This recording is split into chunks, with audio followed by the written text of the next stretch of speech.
அனைவருக்கும் வணக்கம். அர்ச்சனா விசித்ராமா வேற லெவலில் ஒரு செருப்படி கொடுத்துருக்காங்க. நேற்று வந்து பார்த்தீங்கன்னா அர்ச்சனா சக்கீலாட இன்டர்வியூ கொடுக்கும்போது என்ன சொல்லுது அப்படின்னா, அதிலே மெயினாக சக்கீலா வந்து ஒரு கேள்வி கேட்குறாங்க. நீங்களும் விசித்ராவும் பிரியதுக்கு வந்து என்ன காரணம் அப்படின்னு கேட்கும்போது பார்த்தீங்கன்னா, அர்ச்சனா சொல்லுது இந்த மாதிரி ஃபஸ்ட்டு வந்து நாங்கள் 2 பேரும் ஒன்றா இருந்தோம். ஆனால் அவங்க வந்து பார்த்தீங்கன்னா மாயாவோட போய் சேர்ந்துட்டாங்க.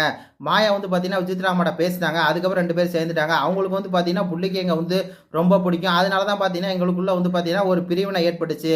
அதுக்கு காரணம் வந்து பார்த்தீங்கன்னா விசித்ரா மேலே தான் தப்பு இருக்குது. அவங்க தான் பார்த்தீங்கன்னா மாயாவோட போய் சேர்ந்துட்டாங்க அப்படின்னு சொல்லி பார்த்தீங்கன்னா ஒரு பொய்யை வந்து சொல்லுச்சு. அது பொய்ன்னு சொல்லி நம்ம சொன்னோம். அது வந்து பார்த்தீங்கன்னா 100க்கு 100 பார்த்தீங்கன்னா அர்ச்சனா ஒரு ஃபேக்கு, அர்ச்சனா ஒரு நாடகக்காரி அப்படின்னு சொல்லி நம்ம எல்லாமே சொன்னோம் இல்லையா? இப்போ வந்து அதுக்கு அப்படியே பதிலடி கொடுக்குற மாதிரி விசித்ராமா வந்து அவங்களுடைய போஸ்ட் போட்டிருக்காங்க.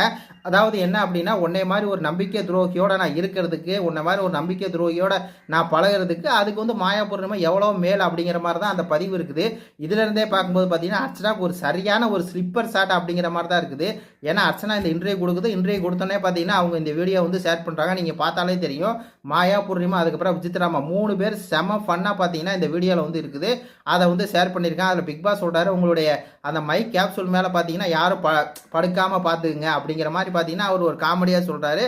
அந்த அளவுக்கு பார்த்தீங்கன்னா அவங்க ஜாலியாக இருக்காங்க. ஜாலியாக இருந்துக்கிட்டு அதில் அவங்க பண்ணுறது எல்லாமே வந்து ஃபன் பண்ணுறாங்க. அதை இந்த எதுக்கு வந்து ஷேர் பண்ணியிருக்காங்க அப்படின்னா, இந்த மாதிரி அர்ச்சனாக்கு வந்து ஒரு சரியான ஒரு ஸ்லிப்பர் ஷாட் மாதிரி தான் இருக்குது. எனக்கு வந்து உன்னைய மாதிரி ஒரு ஆளோட பழக்க எனக்கு விருப்பம் இல்லை. நீ வந்து பார்த்தீங்கன்னா எனக்கு வந்து துரோகம் பண்ணுற, என் கூட வந்து இருந்து நான் என்னை வந்து யூஸ் பண்ணிக்கிட்டு எல்லாம் பண்ணிக்கிட்டு என்னுடைய பிரச்சனை எனக்கு ஒரு பிரச்சனை வரும்போது நீ வந்து பார்த்தீங்கன்னா அதுக்கு நீ தலையிடாமல் எனக்கு அது பிரச்சனை இல்லை அப்படின்னு சொல்லி நீ விலகி போனேன். ஆனால் அந்த இடத்துல வந்து மாயா எனக்காக இருக்கா, மாயா எனக்காக பேசியிருக்கா. அது மட்டும் இல்லாமல் மாயா வந்து ஒரு விஷயம் வந்து சொல்லியிருக்கோம் அமர் சாட்டா, நான் வந்து ஃபைனலில் நான் போய் நின்னேன் அப்படின்னா இவங்க வந்து ரன்னராக நான் வந்து வின்னராக நிற்கணும். அந்த அளவுக்கு இவங்களுக்கு வந்து பொட்டன்ஷியல் இருக்குது. இவங்க வந்து பார்த்தீங்கன்னா டைட்டில் ஜெயிப்பாங்க. அப்படியெல்லாம் வந்து மாயா ஓப்பனாக பேசியிருக்கு. உன்னே மாதிரி வந்து நம்பிக்கை துரோகியை வந்து எவனுமே கிடையாது. அப்படி பார்க்கும்போது விசித்ராவுக்கு வந்து மாயாவை உன்னையோட மாயா தான் நல்லவங்களா தெரிவாங்க. உன்னை மாதிரி யாருமே நாடகம் போடலை, யாருமே நடிக்கலை. மாயா உன்னைய மாதிரிலாம் பண்ணவே இல்லையே.